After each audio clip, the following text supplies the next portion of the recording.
வேளாங்கண்ணி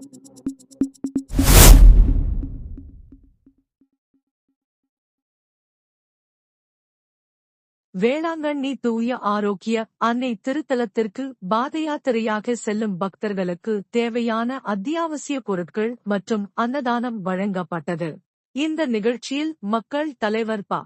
கண்ணன் மகன் விக்னேஷ் கண்ணன் அவர்களின் தலைமையில் தொகுதியைச் சேர்ந்த அன்பு சகோதரர்கள் சதீஷ், கேசவன், பழனிவேல், விக்கி, பாட்ரிக், லூயிஸ், கார்த்தி, ஜீவா, வெற்றி ஆகியோர் ஏற்பாடு செய்திருந்தனர். இதனைத் தொடர்ந்து 30ஆம் ஆண்டு புனித அன்னை வேளாங்கண்ணி மாதா கோவிலுக்கு நடைப்பயணம் செல்லும் பக்தர்களுக்கு அன்னதானம் புதுவை திருவள்ளுவர் நகரை சேர்ந்த புத்தகிதாஸ் என்கின்ற சூசைராஜ் ஏற்பாட்டில் நடைபெற்றது.